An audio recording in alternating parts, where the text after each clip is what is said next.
My name is Vivian Snow. I'm 36 years old, a licensed architect, and until a few years ago, I thought I had a reasonably good life, quiet, honest, even respectable. I wasn't chasing luxury or fame. I didn't grow up craving the spotlight. I just wanted to build something lasting, something beautiful. The kind of work people walk past every day and never realize came from the hands of someone who once sat alone at a drafting table late into the night, sketching hope into steel and glass. I wasn't born into power or privilege.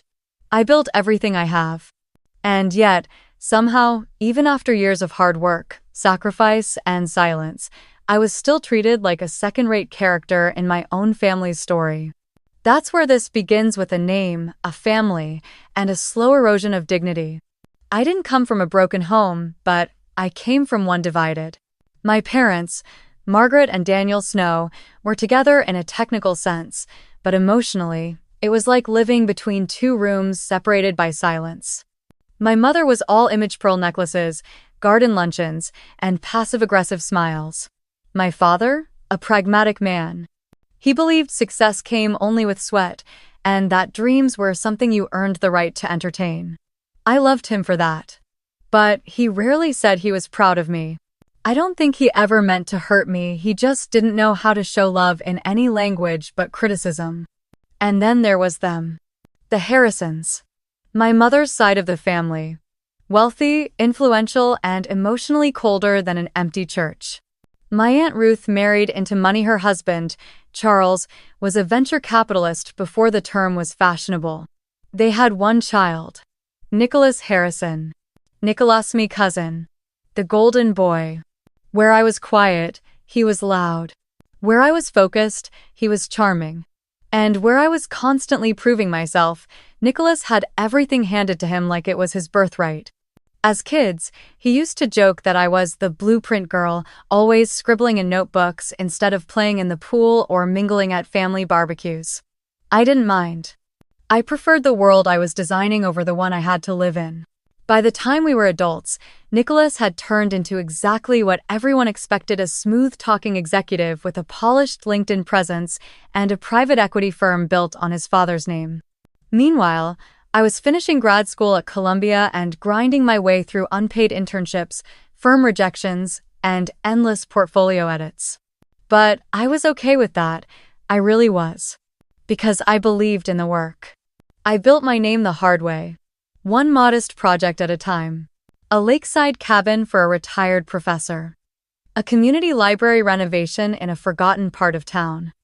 A boutique hotel conversion that won a small design award no one in my family even noticed. And I thought, perhaps foolishly, that one day, they would see me for who I really was. Not the quiet girl with blueprints. Not the second-place Snow cousin. But Vivian. A woman who earned every inch of her place in the world. That recognition never came. What came instead was pity, patronizing smiles, and eventually the sentence that snapped something inside me. "You're just not cut out for this level, Viv," Nicholas said, leaning back in his sleek leather chair, sipping an overpriced latte. I had come to his firm with a proposal. I'd built a solid reputation in eco-friendly, sustainable design. I wanted to pitch a partnership on a commercial complex downtown, one I'd been researching for 2 years. It was a serious plan, with data, projections, even models.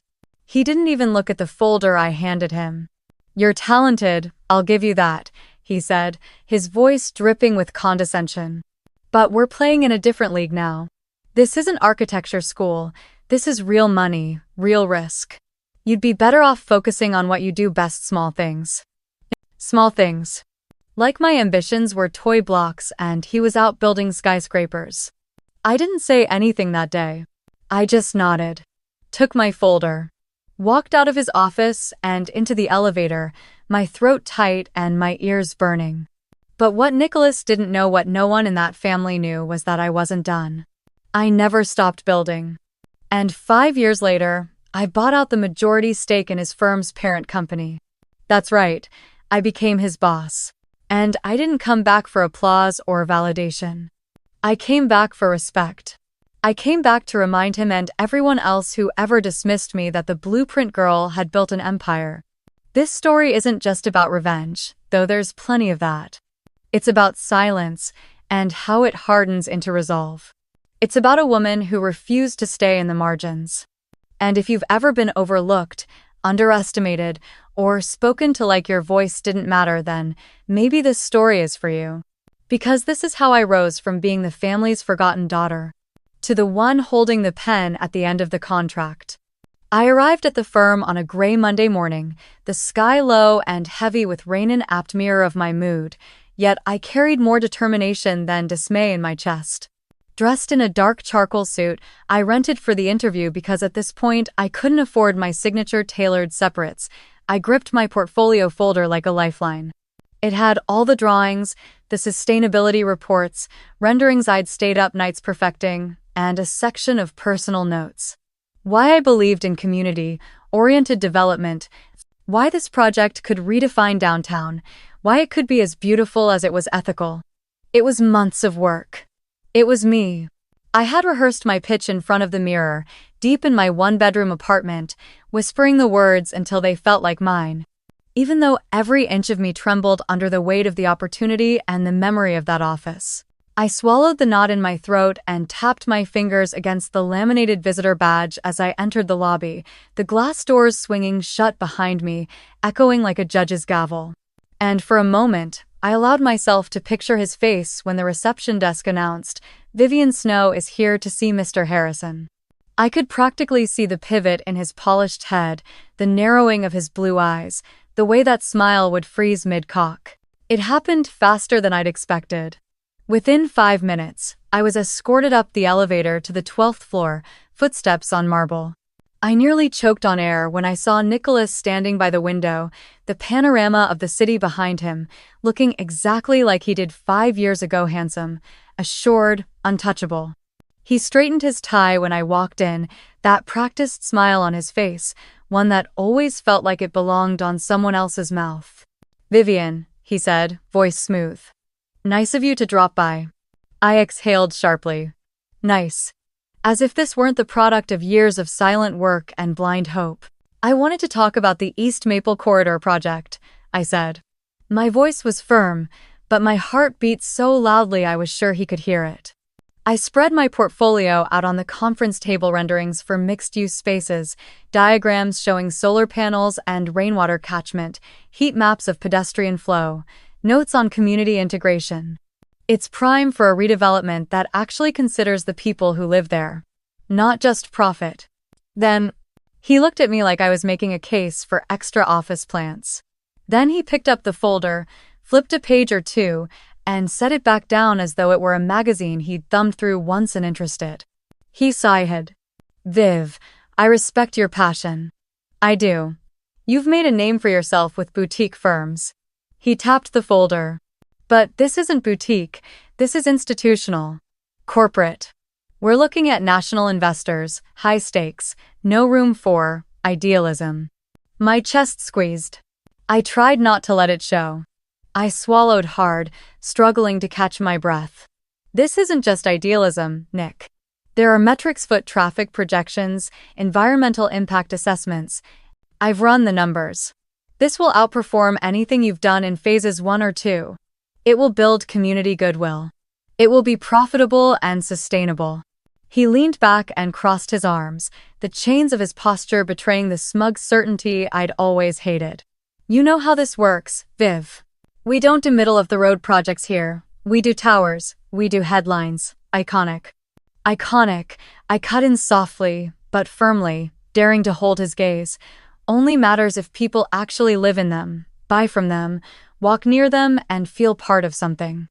Without that, without soul, they're just expensive glass boxes. He laughed, a low, almost affectionate sound, but the undercurrent was cruelty. "That's sweet, really. Always have been, haven't you? But in the real world, sweet doesn't cut it. You'd be better served sticking to your comfort zone, or residential. Something you can shepherd end to end." My mind surged anger, humiliation, grief. It was textbook. He was protecting his world, diminishing mine, and doing it with a smile and a latte-stained shawl of condescension. I shut the folder, stood up, and felt tears sting behind my eyes. I swallowed them, square in my jaw. "Thank you for your time," I said quietly. "I'll take that under advisement." Then I walked out. When I later asked the receptionist for the time, it was 11:42 a.m. I paced the lobby until tears came sharp, wet proof that I'd come hoping for belief, but left with nothing but that same furious ache I'd been carrying since Dad died. I hated how much his face drifted into my mind when I felt powerless. All I wanted was to make him proud, and here I was, undone in his cousin's office. I got outside, the rain still spitting against the windows, and I let myself crumble for a minuterite there by the curb. I called my mentor, Rachel, a structural engineer who taught me the value of grit and moonlight constellations. She answered on the first ring. "Viv," she said, concern sharp as the wind. I messed up. It was bad. She listened, really listened as I walked in circles, ranting about glass towers and condescending tastes and ruined opportunities. She waited until I breathed and calmed. "When one door slammed, sometimes you need to walk around the building," she said. Her voice was calm, calm enough to hold me. "That meeting didn't define you. Define them. You get one shot, so write it on steel and glass and history." The rest of the day passed in a haze. I tossed lunch. I stared at blueprints I couldn't focus on. I drove home slow, windows down, letting rain wash over the car as though it would wipe the sting from my bones. That night, curled up in my gray sofa, dog at my feet, I let myself nod off with portfolios still open on the coffee table. When I awoke at 2:17 a.m., I couldn't sleep. Every idea I'd poured into that project spun in my mind, each one screaming purpose. I scrolled through emails from the city council, stakeholders, neighborhood groups.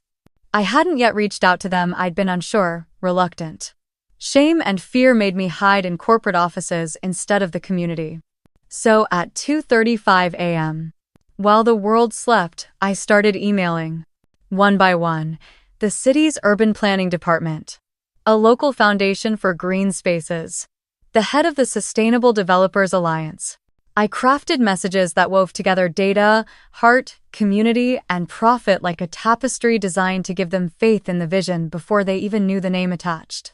I attached my folders, my models, a letter. "Dear Miss Reynolds, I am Vivian Snow, architect and advocate. I believe in spaces that serve. Please consider the East Maple Corridor not as an asset, but as a community." I pressed send more times than I cared to admit, watching tiny icons fly away into the void. By sunrise, I had 8 replies, some enthusiastic, some cautious, all interested enough to ask questions. I leaned against the kitchen counter, sipping black coffee and trembling because it hit me. I didn't need Nick's approval. All I needed was a path, and I just started carving one.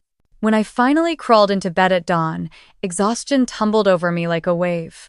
But beneath it pulsed a new feeling spark, ember, promise. I closed my eyes, hearing Father's voice in the quiet. "Success is what kind of person you are when no one's watching." And I realized I was finally being seen. Even if he didn't know it yet, I was stepping out of the shadows of that office and into something real. And that, I thought, might terrify him more than any pitch ever could. It's strange how a family can make you feel lonelier than a room full of stranger show people who share your blood, who sat beside you at childhood dinners and signed birthday cards in the same loopy handwriting year after year. Can look through you like you're nothing more than condensation on a window pane, a present, but ignored, there, but fading in the warmth of their own lives. After that meeting with Nicholas, I started noticing things, subtle, sharp-edged signs that I wasn't just overlooked in my family, I was quietly disinvited from the narrative altogether. As though they'd been writing a script all along and somewhere along the way, decided my character didn't fit the tone anymore. I'd grown used to the distance between us, used to sitting through holiday dinners with glass in hand and teeth clenched behind polite smiles while conversations swirled around luxury travel, trust funds, and tax write-offs disguised as philanthropy topics. I had nothing to contribute to because my currency was time and grit, not capital, but something shifted after that pitch rejection with Nicholas, something that made the detachment feel deliberate. It started with a group text. There was a photo, Aunt Ruth's fireplace, glittering with garlands, a long table set with bone china and gold-rimmed glasses. My mother was in it, smiling, standing between Ruth and Charles, with Nicholas pouring wine and laughing with some woman I didn't recognize. The caption read, "Snow, Harrison Holiday Prep. So grateful for family. See." I stared at it for a long moment. Not because I wasn't invited, already knew I wouldn't be, but because no one even remembered to mention it. I scrolled up, hoping I'd missed something. I hadn't. My name wasn't even in the message history. I was still in the group, technically, but I wasn't in the group. I typed a reply, then deleted it. Typed again. "Looks beautiful. Have fun." Deleted that, too. I didn't know what stung more. That they didn't care I was missing, or that I almost begged them to notice. Later that week, I called my mother. I wanted to pretend everything was fine, ask about the party, see if she'd even thought to call me, maybe give her a gentle excuse to admit it was an oversight. But she didn't answer. Instead, she sent a text hours later. "Sorry, Vivian. Busy week. Hope you're doing well." That was it. No question, no warmth, no apology. Just a tidy message with all the intimacy of a bank statement. I stared at it, my thumb hovering over the keyboard, the silence between us growing heavier by the second. I didn't reply. I couldn't. I felt like a ghost at the edge of a photograph, a blurry smudge someone would later try to crop out, and I began to wonder, when did I become the outsider in my own family? Was it after Dad died, when I stopped playing the good daughter and started building my own path? Or was it long before that, buried in the way Aunt Ruth used to compare my report cards to Nicholas's, or how my mother would light up around them in a way she never quite did around me? I thought back to a conversation I'd overheard when I was 23, just after I finished grad school and turned down an offer at a high-end firm because I wanted to focus on socially sustainable architecture. My father was proud, quietly so, but my mother had been furious in that tight-lipped, brittle way she reserved for disappointment that embarrassed her more than it hurt. I'd heard her whisper to Aunt Ruth one evening, voice muffled through the door but sharp enough to slice, "I just don't understand her, Ruth. All that education, and for what? Designing playgrounds in low-income neighborhoods? She could be living in Chelsea by now." Ruth's reply was swift, smug, dismissive. "You can't expect everyone to be Nicholas. Number, I suppose you couldn't. But I never wanted to be Nicholas, I just wanted to be seen." That feeling of not belonging crept in slowly after that. Every interaction became a test, a reminder of the chasm between us. When my uncle turned 70, I wasn't invited to the private family dinner at the estate. When my cousin Penelope got engaged, my invitation came through a second-hand Facebook event with the wrong address. And when my old childhood home was sold off quietly, discreetly after Dad passed, no one called to tell me until the deal had closed. My father's garage, with my first architectural models in storage, was cleared without so much as a text. That day, I sat in my apartment and cried like I hadn't in years ugly, gasping sobs that didn't care how strong or independent I'd pretended to be. I called the buyer, a young couple, and begged to let me retrieve anything left behind, but by then, the entire garage had been donated. "Sorry," the woman said gently. "We didn't realize the items had sentimental value." Oh, they had more than that. They were pieces of my beginning. And still, my mother didn't call. My family didn't ask how I was holding up. Not even once. The rejection wasn't loud. It wasn't a screaming match or a slammed door. It was quieter than that, crueler in its indifference. It was being erased, not because I'd failed, but because I didn't fit the version of success they understood or cared to validate.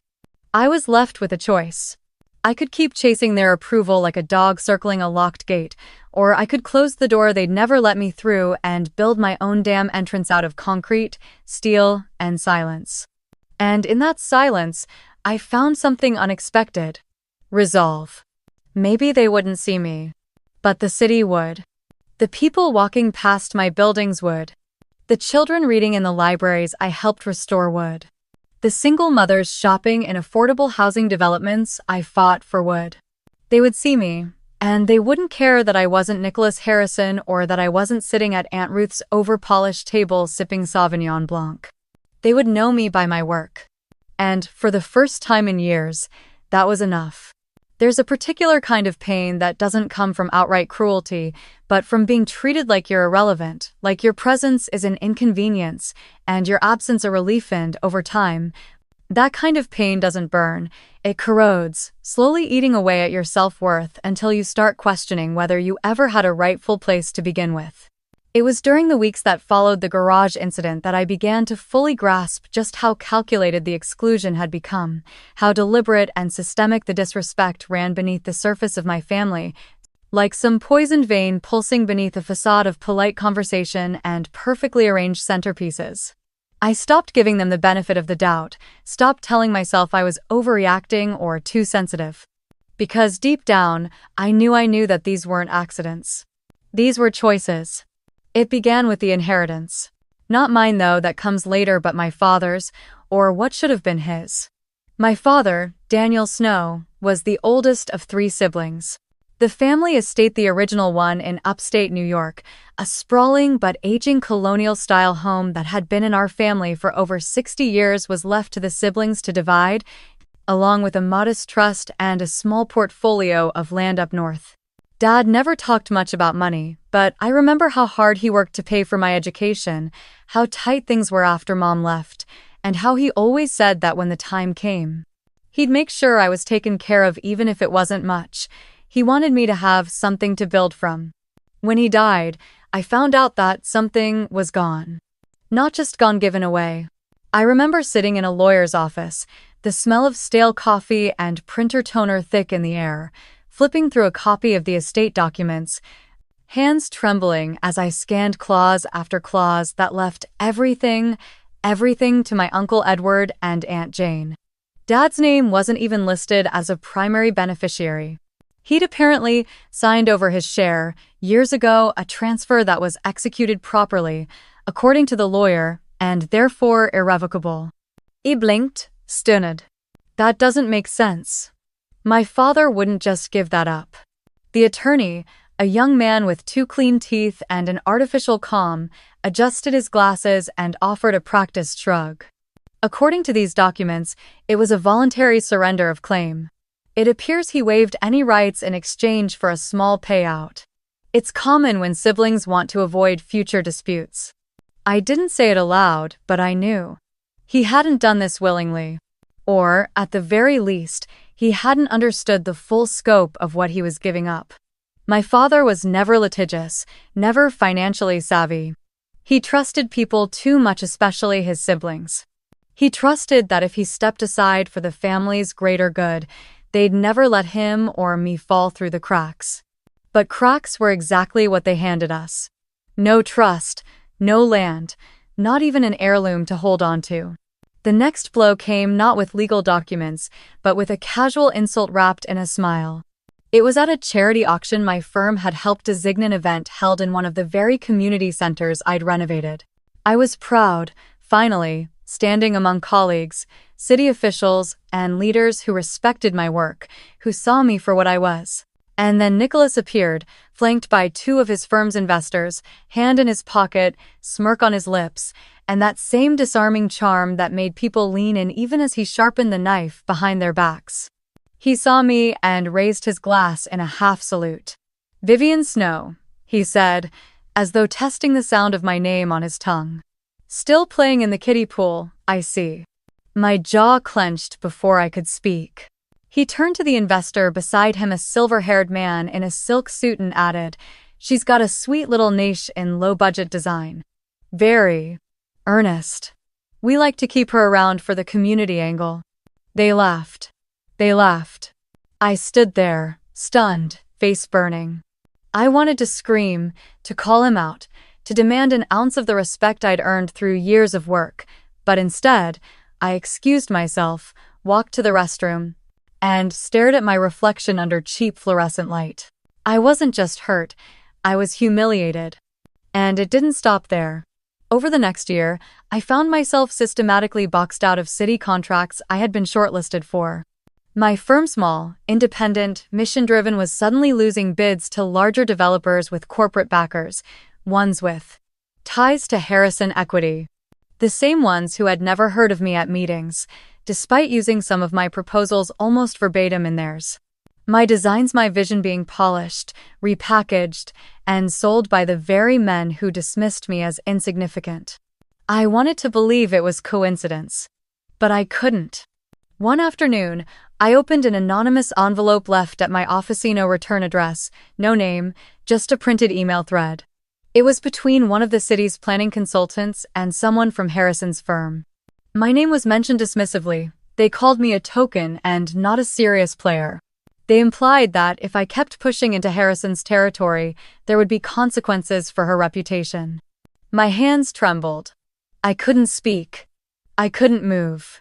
Because in that moment, everything I feared was confirmed. I wasn't being ignored by accident. I was being targeted. They weren't just keeping me out, they were erasing me, one project, one contract, one connection at a time. That night, I sat alone in my apartment, the city humming outside my window, the silence inside so thick it felt alive. I stared at the walls, the ones I'd painted myself, the ones that had heard my laughter and rage and dream sand. I made a decision. They might take the land, the money, the contracts. But they would never take me. They would never take my name, my story, my ability to fight back with more than words, with design, with action, with the truth. Because they underestimated the one thing I had that they never could, the ability to build something from nothing. And this time, I was done asking for a seat at the table. I would build my own. I didn't wake up one morning and decide to rise above it all, not at first. Anyway, because when the world has spent years trying to shrink you down, trying to press you into a space so narrow you can barely breathe, your first instinct isn't to fight, it's to disappear, to fold into the background and whisper apologies for taking up space, and for a while, I did just that. I kept my head down and worked in silence, not because I didn't have something to say, but because every time I'd spoken, it felt like the room got quieter just to sharpen the moment before they ignored me again.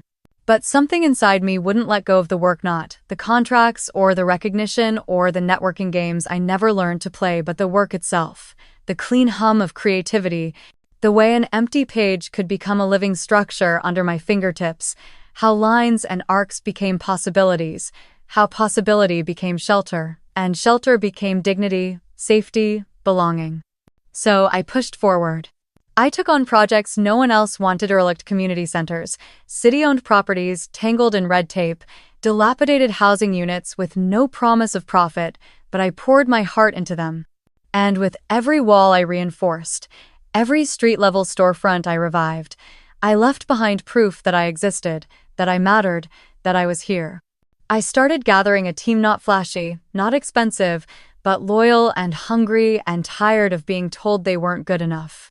There was Elena, an urban planner with a soft voice and a fierce sense of justice, who once redesigned a public park for free after the city failed to approve a budget. There was Marcus, a civil engineer who'd been laid off twice for not fitting in with corporate culture, who had hands that shook slightly from anxiety but could read soil grades like scripture. And there was Jordan, a junior architect just out of school, whose ideas were messy and brilliant and entirely unpolished, but whose emails always ended with, "Thank you for seeing me." Together, we started creating things that mattered, not for boardrooms or brochures, but for people. I still remember the first community meeting where someone said my name with respect. It was at a local elementary school auditorium, the kind with folding chairs and fluorescent lights that made everyone look half awake. We were pitching a redesign of an abandoned lot that had become a hotspot for crime, a dead space wedged between a gas station and a liquor store. We wanted to turn it into a small green plaza, benches, lighting, free Wi-Fi, a small garden. Something beautiful, something safe. A woman stood up, gray hair, tired eyes, an oversized cardigan that swallowed her frame, and said, "You're the one who did the Hazel Street Library, right? My granddaughter reads there now. Thank you." And just like that, something inside me shifted. It wasn't the kind of praise that makes headlines or lands you on glossy pages, but it rooted itself deeper, filled a hollow space I didn't know was still aching. Because for the first time in what felt like forever, I didn't have to prove my worth. I had simply lived it, shown it, built it into the walls and wiring and wood of something real. Still, recognition, true recognition, the kind that opens doors, not just hearts, remained out of reach. My firm was growing, but my name still didn't carry weight in the circles that decided funding, zoning approvals, partnership opportunities. I'd walk into meetings and still get asked if I was someone's assistant. I'd present a proposal, and the first question would be about cost, not concept, as though I were there to sell drywall, not vision. And Nicholas? He thrived in his glass kingdom, untouched by ethics, shielded by money and a last name that smoothed over every corner he hadn't earned. I watched as he took contracts I'd been edged out of, posed in photo ops with city officials I had once consulted for free, and smiled with the ease of someone who had never been told no by the world. But every slight became fuel. Every overlooked email, every backhanded compliment, every polite rejection was a nail in the foundation of the structure I was building, not out of bitterness, but out of clarity, because I finally understood that I wasn't just trying to succeed anymore, I was trying to outlast them all. And slowly, piece by piece, it started to happen. Our designs got featured in small but respected journals. We won a sustainability award that came with no prize money but plenty of eyes. And one morning, I woke up to a voicemail from Councilwoman Bennett, a longtime advocate for equitable development, asking me to join a task force on community architectures. He said my name had come up again and again in internal discussions, and would I be willing to present to the mayor's office? I stood in my kitchen, phone still in hand, shaking not from fear, but from the realization that maybe, just maybe, the doors I thought were bolted shut had started to crack open. Not because someone opened them for me, but because I had dug and carved and pushed until the hinges gave way. And that's when I knew. I didn't need Nicholas's approval. I didn't need my family's validation. I didn't even need their apology. What I needed was the quiet certainty that I had taken every insult, every exclusion, every injustice and turned it into blueprints and beams, purpose and pride, a career made not on privilege but on passion. And that someday soon, they would have no choice but to say my name. Not because they wanted to, but because I earned it. It's strange how a single invitation-known, carefully worded email, one formal calendar request with a neutral subject line can ignite a firestorm beneath your skin. Because when I opened the message from the City Council's Office of Strategic Partnerships asking me to join a private planning session for the Westbrook Redevelopment Initiative, my first reaction wasn't pride, or joy, or even anticipation. It was dread, sharp and electric. Because nestled between all the bureaucratic language and attachments, one name jumped out at me like a snake coiled in the grass. Nicholas Harrison, lead private sector consultant. Of course he was there. Of course, his firm had managed to attach themselves to the biggest urban redevelopment plan the city had launched in over a decade. Of course, this wasn't just business, it never was.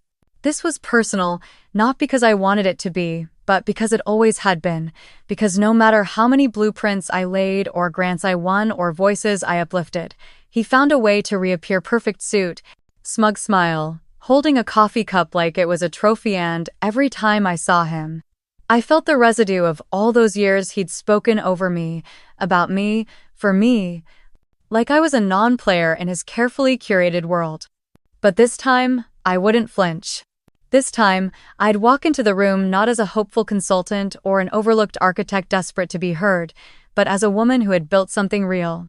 A woman who had paid for every inch of her credibility with late nights and unpaid invoices, and the quiet pain of being excluded by the people who were supposed to love her. So I went. I wore a navy blazer with a thin pinstripe, my favorite black boots, and a gold pendant my father once gave me, the last thing he ever wrapped in his own hands before he passed. I tied my hair back, not to look polished, but to stay focused, to keep every strand out of my face like I was preparing for battle, because that's exactly what it felt like. The conference room was all glass and chrome, the kind of space designed to impress investors, not invite honesty, And as I stepped inside, I saw him, Nicholas, already seated at the far end of the table, laughing quietly with two men in suits who looked like they'd been born wearing cufflinks. He didn't see me at first, or maybe he did and chose not to acknowledge me, which honestly would have been par for the course. But then he did look up, and our eyes met. For a second, just one, I saw something flicker: recognition, surprise, maybe even discomfort, but it passed quickly, replaced by that familiar smirk that always made me want to break something expensive. "Vivian," he said as I took my seat directly across from him, like I'd planned it that way. "It's been a while." I nodded once. "Not long enough." The people around us chuckled awkwardly, unsure if I was joking. I wasn't. The meeting began, and for the first 30 minutes, it was all metrics and projections, tax incentives, phases and permits, the same language that always danced around the real issue: who this development was actually for. They spoke in acronyms and funding streams, but no one said the word displacement. No one mentioned the 100-year-old homes that would be razed, the small businesses too fragile to survive another lease hike, the seniors who would wake up one morning to find a demolition notice stapled to their front door. So I said it. I said all of it. I slid my binder across the table and opened to a hand-drawn rendering, not digital, not polished, just pencil on paper, of the block I'd walked every Sunday for the last 4 months. I showed them what the community really looked like. The barber who ran a free cut program for boys of single mothers, the bodega that accepted IOUs because no one else would, the tenants who organized park cleanups with their own tools. And then I asked them a question no one was ready for. What do you plan to build in place of these people's lives? The room fell silent. Nicholas cleared his throat. With respect, Vivian, this is a multi-million-dollar opportunity for the city. Emotions can't get in the way of smart development. I turned to him slowly, holding his gaze. Emotions built this city, I said. Emotions are the only reason anyone ever fights to make a place better. You don't get to dismiss them just because they're inconvenient. He laughed, soft and condescending. You sound like a student activist. This is real estate, not a TED Talk. My voice didn't shake. And you sound like someone who thinks profit is a personality. I hadn't planned to say that. But the words hung in the air like smoke, and I didn't take them back. The mayor's aide coughed. Someone shifted in their seat. A few people glanced between us, realizing that this wasn't just about buildings or balance sheets. This was a standoff. And I wasn't backing down. Nicholas spoke again, quieter now. Look, I'm not trying to minimize what you're doing. I admire your passion. But this plan is happening with or without your vision. You're either on the train or standing in front of it. I leaned forward. Then I guess I'll be the one laying track in the other direction. When the meeting ended, no one said much. People filed out quickly, conversations muted, heads down. But as I gathered my things, the assistant city planner, Madeline, mid-30s, sharp, tired, walked past me and whispered, "Thank you." Someone had to say it. And in that moment, I knew I hadn't lost. Because maybe Nicholas still held the bigger piece of the pie. But I had the people. I had the truth. And I was just getting started.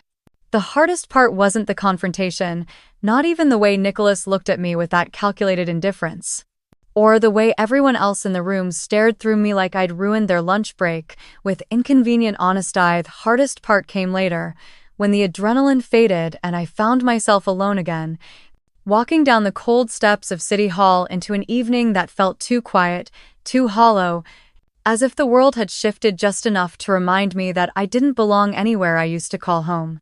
I didn't cry, not right away, not even when I reached my car and sat behind the wheel, keys in hand, motionless, watching other people pass by with coffees and phone calls and purpose, as if they were all connected to something I had somehow lost along the way. Instead, I just stared at the dash, at the folder still sitting on the passenger seat with my hand-drawn community proposal inside, pages bent from where I'd clutched it too tightly, smudged from the sweat of my palms, and I felt a weight I couldn't name settle somewhere deep in my chest, like my own ribs were pressing in on me, telling me to give up already. to go home and stop trying to build a future that no one wanted from me. When I finally drove home, I kept the radio off, the silence so absolute it began to ring. And I let myself believe just for a moment that maybe Nicholas had been right all along. Maybe I was a naive idealist who didn't know when to stop. Maybe this entire fight was one long, slow humiliation I'd been too stubborn to walk away from. The apartment felt colder than usual when I walked in, and I didn't bother turning on the lights. I dropped my bag on the floor and sat on the couch in the dark, legs tucked under me like a child, and I don't know how long I stayed like that, maybe 10 minutes, maybe an hour, until finally, the tears came, not in soft drops, but in violent waves, racking sobs that stole the breath from my lungs and left my throat raw, the kind of crying that comes not from sadness, but from sheer exhaustion. From the soul-deep ache of being unseen for so long that you start to wonder if you were ever really here at all. I thought of my father, his quiet strength, his hands always busy, always repairing, always building, and I wondered what he'd say to me now, what he'd think if he saw me like this, curled up and defeated, so full of rage and hurt and longing I could barely breathe. He'd always told me that hard work would speak for itself, that good people would eventually be recognized, but what if he was wrong? What if the world only listened to the loudest voices, the richest wallets, the most practiced smiles? What if my voice, my heart, was never going to be enough? I didn't sleep that night. I couldn't. Every time I closed my eyes, I saw the people I was fighting for, the grandmother at the community meeting, the shop owner who brought me coffee every time I visited the East End site, the little boy who had drawn me a picture of a dream park with a slide that stretched into the sky. I saw their faces, and it broke me because I was supposed to be their advocate, and I couldn't even keep my own footing, couldn't even hold a place at the table without being talked over, patronized, belittled. I got up just after 3 a.m., pulled on a hoodie, and went for a walk. The city was quiet, the streets damp from a drizzle I hadn't noticed, and I wandered without a destination, past shuttered storefronts and dim streetlights, the smell of wet concrete clinging to the air.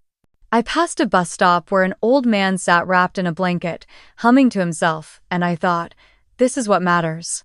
Not the boardrooms, not the contracts, not the polished presentations. The people still out here while everyone else slept soundly in the homes they were fighting to keep. I stood on the sidewalk for a long time, watching the city breathe around me, and I realized that what I was feeling, this aching loneliness, this sense of failure, it wasn't just mine. It belonged to every person who had ever been told they didn't belong, who had been told they were too much or not enough, too quiet or too loud, too soft or too stubborn. It belonged to every woman who had been called emotional for speaking truth, every professional who had their work stolen and repackaged, every dreamer who had been told that dreams didn't pay bills. And for the first time, that pain didn't feel empty. It felt shared. It felt true. By the time I got back home, the sun was just beginning to rise, painting the horizon with the softest pink, like a sigh stretched across the sky, and I stood at the window, watching the world wake up, knowing that I was still tired, still hurting, but also still here. Still standing. Still building. Even if no one saw it yet. Even if it would take everything I had. The thing about heartbreak, true, quiet, soul-deep heartbreak, is that it either unravels you entirely or it remakes you into something sharper. And as I stood in my living room that morning watching the sun slide between buildings like a promise, I knew I had crossed some invisible line between who I used to be and who I was about to become. Because the Vivian who had asked for a seat at the table was gone, and in her place stood a woman who understood that sometimes, when no one opens the door, you don't wait, you take the blueprints and build your own damn house from the ground up. I don't know what exactly changed in me that morning, only that something did that instead of grief. I felt clarity, not as a sudden bolt of lightning, but as a low, growing hum in my bones. A certainty that I didn't need permission anymore, not from Nicholas, not from the city officials who saw me as a checkbox, not even from the ghost of my mother's voice whispering in my head about appearances and approval and the cost of taking up space in a family that had always made me feel like a guest. So I started digging, not metaphorically, but literally and legally, and what I found shocked even me. It began when Elena forwarded me a contract. Her contact at City Procurement had leaked anonymously draft agreement between Harrison Equity and the Westbrook Redevelopment Committee, dated 3 weeks before the public proposals had even been announced. It wasn't just a red flag, it was a blaring siren. They'd already chosen him. Before community input. Before the task force. Before I even stepped into that glass conference room, the deal had already been shaped, sealed, and scheduled. I remember sitting at my desk, hands trembling as I flipped page after page of the document, reading clause after clause that mirrored language I'd seen in my own East End proposal language I'd written months ago and submitted through a preliminary advisory meeting that Nicholas hadn't even attended because he hadn't needed to. He had access to my work. He had eyes inside the room. And then I saw it, a signature. Not Nicholas's. My mother's. Margaret Snow. City Liaison Consultant. Her name on a memo recommending Harrison Equity as a strategic development partner, citing lack of scalability in smaller firms like mine. I couldn't breathe. I read the line 10 times, then 20. My mother, me own mother, had not only endorsed Nicholas, but had actively discredited me, using phrases she had heard me say in private, fears I had whispered when I was uncertain, weaknesses I had once admitted thinking I was safe in her company. It was betrayal, pure and sharpened. Not the passive silence I had grown used to, not the cold neglect disguised as distance, but active sabotage. She had made a choice. And, somehow, I still wasn't surprised. There was a time when that would have broken me. But not anymore. I didn't cry. I didn't scream. I didn't fall to my knees. Instead, I stood, printed every document, cataloged every inconsistency, and began preparing what I had never allowed myself to imagine before. A formal challenge. Within days, I had assembled the skeleton of my case. Elena found 2 more documents conflict of interest disclosures mysteriously missing from the public database. Marcus analyzed the zoning changes and discovered that Harrison's plan would remove more low-income units than they reported, violating city ordinance. And Jordan relentless Jordan dug through archived community board minutes until he found evidence that I had been first to submit the design concept Nicholas had repackaged as his own. We were building something undeniable. And then came the break I hadn't even been looking for. An email, forwarded by a sympathetic assistant on the inside, someone I'd spoken to once at a panel who'd remembered me as the woman with the voice full of fire. It was a thread between Nicholas and a city planner, laughing about the fact that I'd shown up to the meeting thinking she actually had a shot. The subject line read, "She still doesn't get it." I printed that too. I highlighted it in yellow. It would be Exhibit A. The moment I submitted the formal complaint to the city ethics office, I felt something I hadn't felt in years before, not over others, but over myself, over the narrative. Over the years of silence, I had been taught to preserve in the name of family loyalty, a concept that had never protected me, only the people who hurt me. There was no turning back. The city launched an investigation within a week. Nicholas's contract was frozen pending review. My name was called in public hearings not as a footnote or a minor consultant, but as the person who had the integrity to stand up when no one else would. And my mother? She went quiet. Not a word, not a text, not even a denial. Just the hum of silence that had always followed her shame. But this time, it didn't suffocate me. This time, it freed me. Because I finally understood that I had never been the weak one, I had simply been honest in a world that rewards the opposite. I hadn't been naive, I had been principled. And now, the very values they used to mock were the ones turning the tide. I didn't want revenge. I wanted truth. And now, I had it. It happened on a Thursday, a day so painfully ordinary it could have passed like any other overcast sky, the smell of damp pavement in the air. Inbox cluttered with project updates and contract drafts, but beneath that mundane rhythm, there was a current building, a pulse I couldn't ignore, because I knew this day would not pass quietly, not after what I had uncovered, not after what I had decided to do with it, and certainly not after the email I sent that morning with a single line in the subject.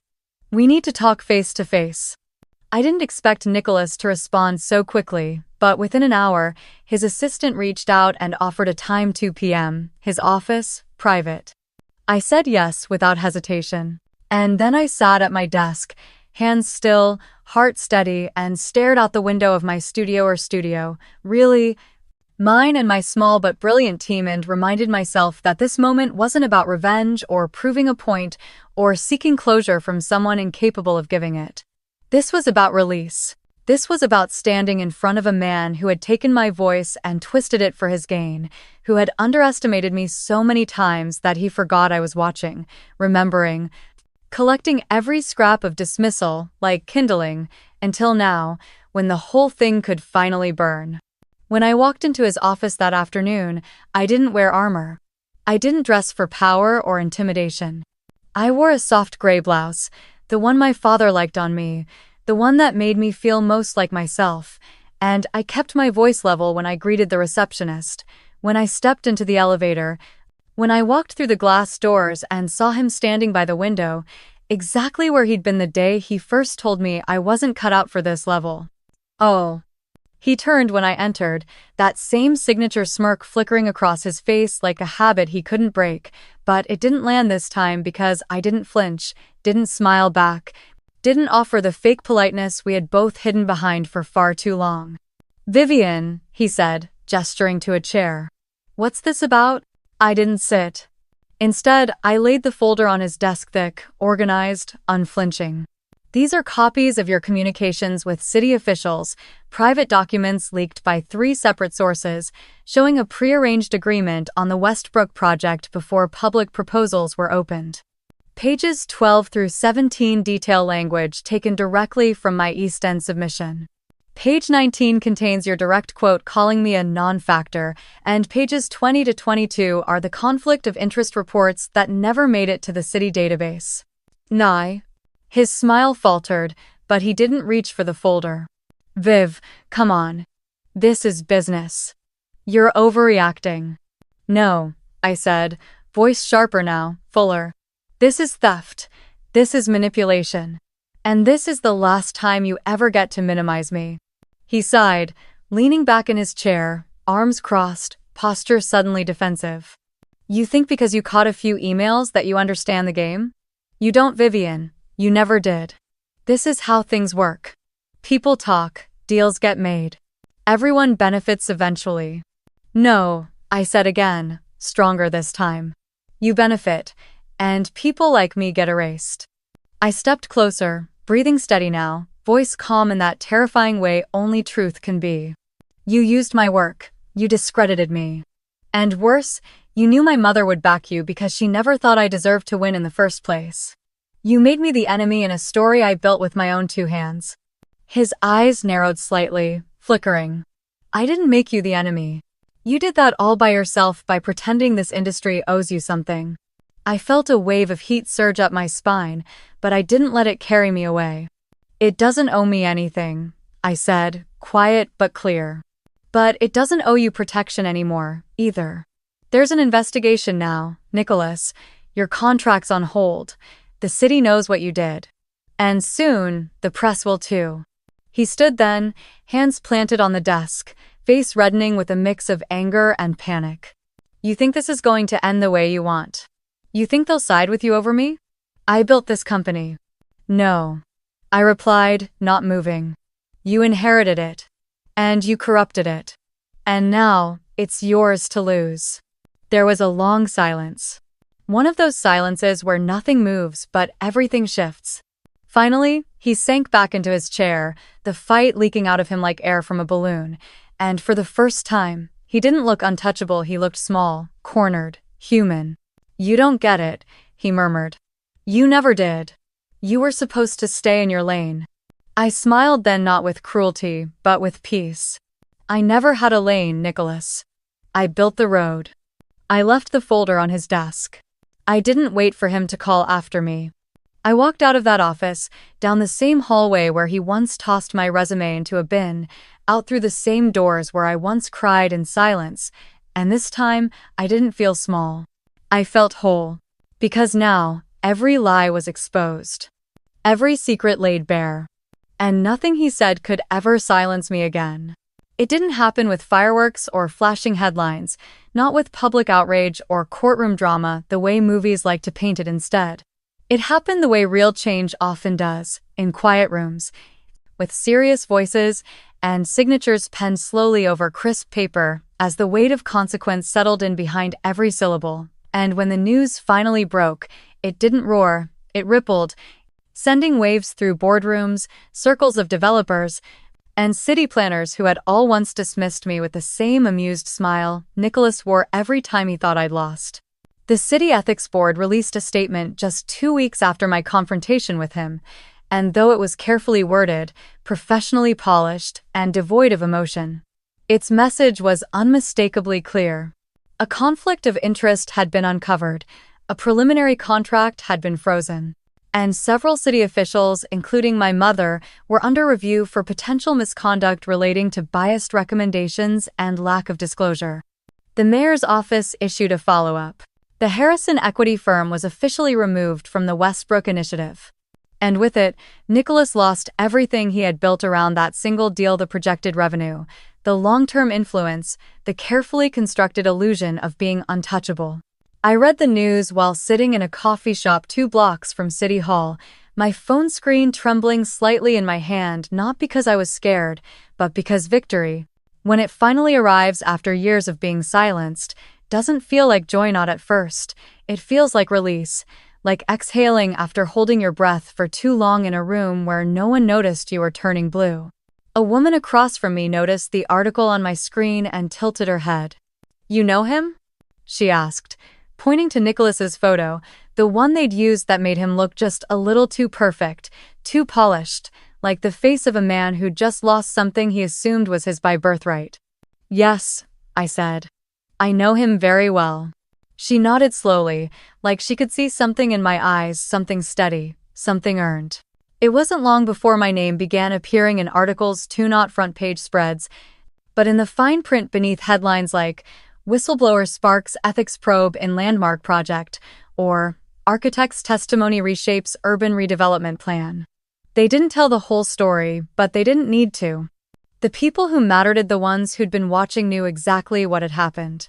Within a month, I was invited to present a revised version of the Westbrook Initiative to the city's Planning Commission, not as a symbolic voice or a last-minute alternative, but as the lead architect and community consultant. And when I stepped into that hearing room, I didn't need to adjust my posture or rehearse my speech. I spoke from the work, from the truth, from the kind of foundation no scandal could touch. When I finished presenting, the room was quiet, not because they weren't listening, but because they were really listening, the way no one had for years. And when the chairwoman said, "Thank you, Miss Snow," that was deeply human. I felt something in my chest break open: relief, pride, maybe even forgiveness for the version of me who once cried in that elevator, wondering if I would ever be enough. And as for Nicholas, he didn't reach out. Not when the media began to turn. Not when partners pulled funding. Not even when whispers about misappropriated ideas began circulating in the very networks he used to dominate. But the most telling moment came quietly, weeks later, when I was walking out of City Hall and saw him standing across the street, near the fountain where interns often sat with sandwiches and notebooks, and for a moment, he looked like a man trying to remember what power used to feel like. He didn't approach me. He just stared for a second, then looked away.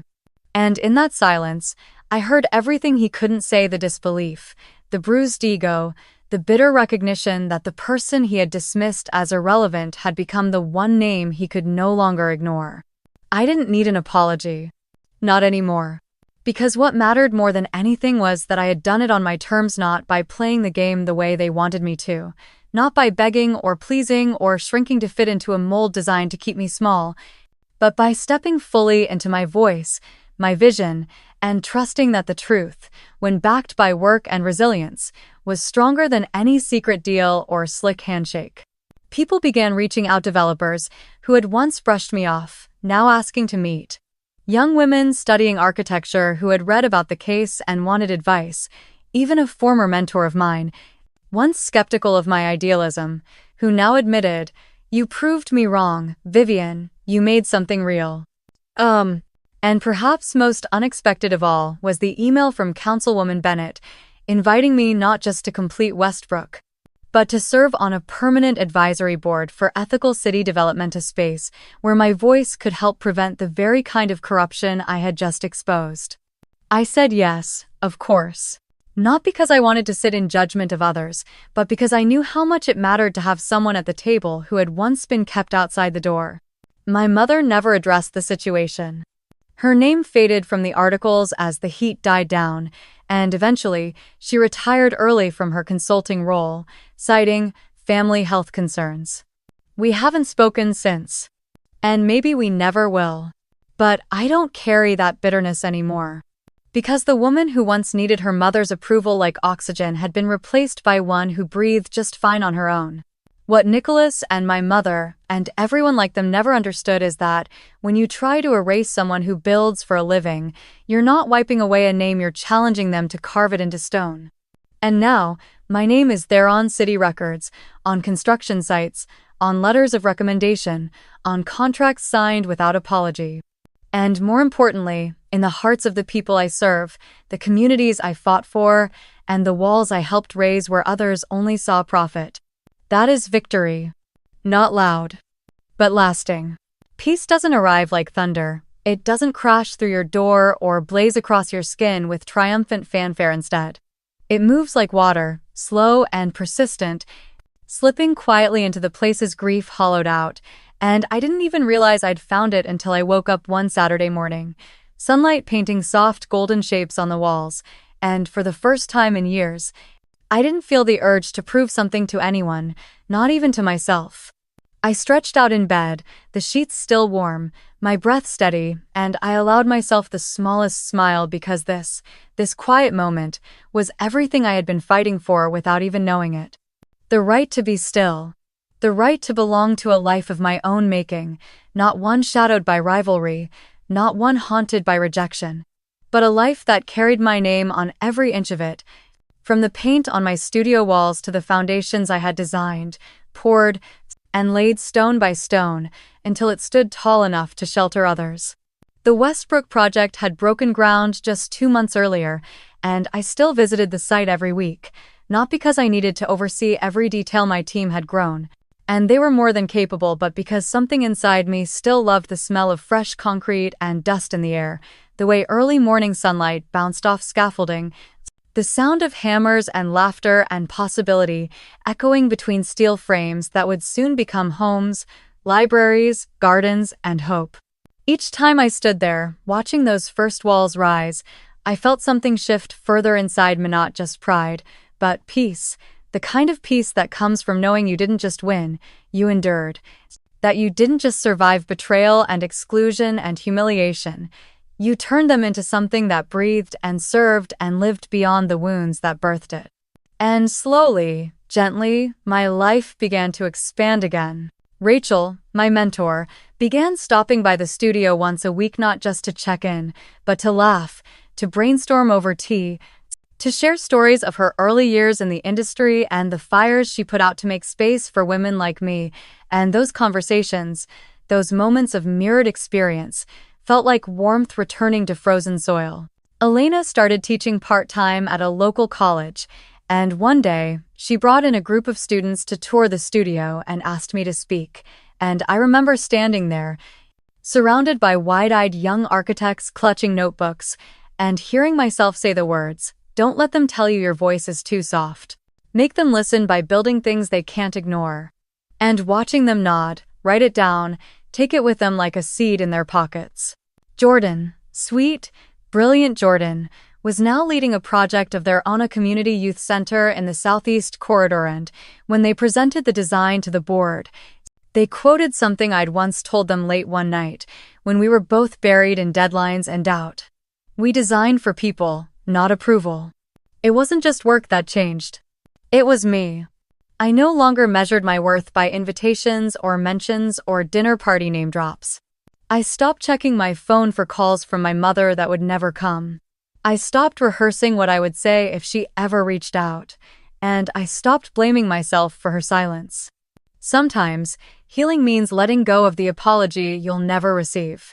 Sometimes, love is what you learn to give yourself when others refuse. I started taking Sundays off, a small act, but revolutionary for someone who had once worked every weekend out of fear of falling behind. And I filled those days with walks, with books, with simple pleasures like baking, banana bread, and playing piano, things I'd pushed aside for too long in the name of ambition and survival. And then, one afternoon in early spring, I got a letter. It wasn't from Nicholas, or from the city, or from anyone I had expected. It was from my Aunt Ruth. Her handwriting hadn't changed. The envelope was plain, the ink slightly faded. Inside, a short note. Vivian, I heard what happened. I know I was never kind, but I watched you fight, and I couldn't look away. I don't know if you'll forgive me, or if you should. But I just wanted to say well done. You made something beautiful. And I think he would be proud. Ruth. I read it twice, 3 times. And then I cried, not the broken sobs of before, but quiet tears, soft and warm. Not because I needed her approval, but because sometimes the smallest acknowledgments from those who once hurt you can close a door you didn't know was still open. I tucked the letter into a drawer and moved on. I didn't need her to rewrite the past. I had already rewritten the future. And finally, I was living it. If you had asked me 5 years ago what success looked like, I might have told you it was a name on a building, a place at the table, a nod of respect from people who had spent years making me feel invisible. But now, as I sit here in my quiet office, the late afternoon sun slipping through the window like a soft promise, I know better, I know deeper, because success, real success, has nothing to do with the people who underestimated you and everything to do with the person you chose to become in spite of them. What I've learned, the lesson that took me so many years, so many wounds, and so many sleepless nights to understand, is that no amount of external validation can ever fill the silence left behind by a voice you've silenced within yourself. And the most radical thing you can ever do is listen to that voice, believe it, fight for it, and let it take up space even when the world around you insists you don't belong. For so long, I thought the pain of being left out, of being looked over, would fade once I proved myself, once I did something big enough, loud enough, important enough to make them notice. But the truth is, the pain didn't fade because the noticing was never the cure, and the people who refuse to see you clearly will still find ways to avert their gaze even when your name is carved in stone. The healing didn't come when they acknowledged me. It came when I stopped waiting. When I started honoring the girl I used to be, the one who sketched buildings in the margins of her notebooks, who stayed up late drawing possibilities no one else believed in, who cried in elevators and closets and empty studios but never stopped building, never stopped trying. It came when I stopped performing strength and started living it quietly, authentically, not to impress anyone, but because it was the only way forward that felt like home. And yes, I have scars. I have anger I still carry in small pockets. I haven't emptied yet, memories that still sting when I least expect them to, and moments when I catch myself shrinking before I remember I no longer have to. But I also have peace. I have mornings that start with stillness and end with fulfillment. I have a team I trust, a community I serve, and a career I built not out of inheritance or entitlement, but out of pure, deliberate effort. And I have love, not the kind that's conditional or performative, but the kind I give to myself, every day, in the way I choose rest without guilt, boundaries without apology, ambition without shame. So if you're where I once was, if you've been dismissed, underestimated, talked over, or forgotten, know this. You are not a nobody. You never were. You are a story still being written, a foundation still being laid, and every time someone tries to define you by your silence, you have the right to speak, to scream, to build something so undeniably true that it stands long after their approval crumbles. You are not here to fit their narrative. You are here to write your own. And you are enough, not when they say so, but because you say so. Always.